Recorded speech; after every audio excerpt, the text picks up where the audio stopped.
Hi welcome back to our channel. నా పేరు బిందు. శ్రావణ మాసం స్పెషల్ వరలక్ష్మి వ్రతానికి సంబంధించిన ప్రసాదాల వీడియోస్ ఆల్రెడీ నా ఛానల్లో ప్రీవియస్గా పోస్ట్ అయి ఉన్నాయి. ఎవరైనా మిస్ అయ్యి ఉంటే please go and check that videos. ఈ రోజు వీడియో స్పెషల్ బెల్లం అప్పాలు చేస్తున్నాను. బిగినర్స్ అయినా కొత్తగా మ్యారేజ్ అయిన వాళ్ళకన్నా నా వీడియోస్ని సజెస్ట్ చేయండి, షేర్ చేయండి, వాళ్ళకి చాలా హెల్ప్ఫుల్ అవుతాయి. ఇప్పుడు ప్రాసెస్ చూపిస్తున్నాను. ఫస్ట్ మిక్సింగ్ బౌల్లో 1 కప్ గోధుమ పిండి యాడ్ చేసుకున్నాను. సేమ్ అదే కప్తో 3/4 బియ్యం పిండి యాడ్ చేసుకుని ఈ పిండికి సరిపడగా మాత్రమే నేను సాల్ట్ యాడ్ చేసుకున్నాను. And 1 table spoon elaichi powder కూడా యాడ్ చేసుకున్నాను. ఇక్కడ నేను బెల్లం అప్పాలు సాఫ్ట్గా చేస్తున్నాను. మీకు క్రిస్పీగా కొంచెం గట్టిగా కావాలనుకుంటే 1/2 కప్ సూజీ వేసుకుంటే, బొంబాయి రవ్వ వేసుకుంటే సరిపోతుందన్నమాట. నేను అది వేసుకోవట్లేదు. సో అది పక్కన పెట్టేసుకుందాము. ఇప్పుడు ప్యాన్లో నేను చూపిస్తున్న కప్ మెజర్మెంట్తోనే 2 కప్స్ వాటర్ యాడ్ చేసుకుని అది రోలింగ్ బాయిలింగ్ అవుతున్నప్పుడు అండ్ వాటర్కి సరిపడగా సాల్ట్ అండ్ 1 టేబుల్ స్పూన్ సోంపు యాడ్ చేసుకున్నాను. అండ్ రోలింగ్ బాయిలింగ్ అవుతుంది కాబట్టే నేను 1 కప్ జాగరీ పౌడర్ అనేది యాడ్ చేసుకున్నాను. బెల్లంని గ్రేట్ చేసి వేసుకున్నాను అనమాట. చూసారు కదా, మీకు కొంచెం ఇంకా ఎక్స్ట్రా స్వీట్నెస్ కావాలనుకుంటే ఇంకొక 1/2 కప్ బెల్లం వేసుకుంటే సరిపోతుంది అనమాట. బెల్లం తురుము వేసుకుంటే సరిపోతుంది. అండ్ చూసారు కదా, ఇక్కడ బెల్లం బాగా కరిగిపోయింది. సో ఇప్పుడు నేను స్టవ్ ఆఫ్ చేసి మాత్రమే నేను ఇక్కడ పౌడర్ అనేది వేసేసుకుంటున్నాను. మనం పక్కన ఏదైతే మిక్స్ చేసుకుని పక్కన పెట్టుకున్నామో అది ఇందులో వేసేసుకుంటున్నాను. అండ్ ఇక్కడ ఏంటంటే సాల్ట్ అనేది చాలా జాగ్రత్తగా వేసుకోవాలి. ఇప్పుడు పౌడర్లో ఆల్రెడీ వేసాము అండ్ వాటర్లో వేసాం కాబట్టి ఈక్వల్గా చూసి మనం వేసుకోవాలన్నమాట. అండ్ దీన్ని జాగ్రత్తగా మిక్స్ చేసుకుంటే సరిపోతుంది. అండ్ కొంచెం ట్రిక్కీగా ఉంటుంది, బట్ మనం కలిపేసుకోగలం అనమాట. అండ్ ఇది కొంచెం గోరువెచ్చగా అయిన తర్వాత మనం చేత్తోని మనం చపాతీ పిండి ఎలా మిక్స్ చేసుకుంటామో సేమ్ అదే మిక్స్ చేసుకుంటే సరిపోతుంది.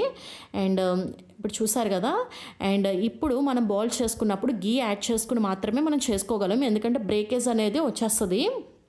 నేను ఇప్పుడు గీ అప్లై చేసుకుంటున్నాను హ్యాండ్స్కి. అండ్ కావాల్సిన సైజ్ యాడ్ తీసుకుని అండ్ ఫస్ట్ రౌండ్ బాల్గా చేసుకుని నేను ఇలా ట్యాప్ చేస్తే మనకి కరెక్ట్గా అప్పాల షేప్ అనేది రెడీ అయిపోతుంది. చూసారు కదా, ఇది మీడియం సైజులోనే ఉంటుంది. మరీ చిన్నగా కాదు, మరీ పెద్దగా కాదు. ఈ సైజ్ అనేది కరెక్ట్ సైజ్ అనమాట. యాక్చువల్గా గీ అప్లై చేసుకున్నాను కాబట్టి ఇలా బ్రేకేజ్ రాదు. ఆయిల్లో ఫ్రై చేసుకున్నప్పుడు అది బ్రేక్ అవ్వకుండా ఉంటుంది అనమాట. సో గీ అనేది కంపల్సరీగా అప్లై చేసుకోవాలి.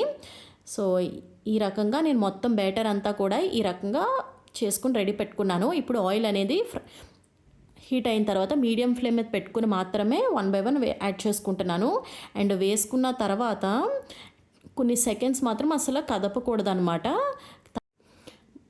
బోత్ ది సైడ్స్ ఇలాగా ఫ్రై చేసుకుంటే మనకి కలర్ అనేది ఎక్కడా కూడా చేంజ్ అవ్వదు. సో ఈవెన్గా వస్తుంది అనమాట. సో చూసారు కదా, కొన్ని సెకండ్స్కి మనకి కలర్ అనేది ఎగ్జాక్ట్గా వచ్చేస్తుంది. చూసారు కదా, ఇది కరెక్ట్ ఫ్రై అనమాట. అండ్ దీన్ని పక్కన పెట్టేసుకుంటున్నాను. ఇలాగా సేమ్ నెక్స్ట్ బ్యాచ్ కూడా యాడ్ చేసుకుంటే సరిపోతుంది.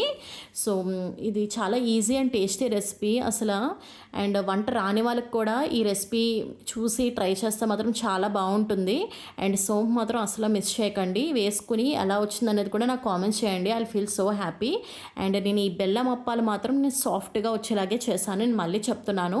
అండ్ మీకు మళ్ళీ కొంచెం గట్టిగా క్రిస్పీగా కావాలనుకుంటే 1/2 కప్, నేను ఏదైతే కప్ చూపించానో ఆ కప్ మెజర్మెంట్తో 1/2 బొంబాయి రవ్వ సూజీ అనేది యాడ్ చేసుకుని మిక్స్ చేసుకుని సేమ్ ఇదే ప్రాసెస్ యాడ్ చేసుకుంటే మీకు సాఫ్ట్ కాస్త క్రిస్పీనెస్ అనేది వస్తుంది అనమాట. సో డెఫినెట్గా ట్రై చేయండి. బాయ్.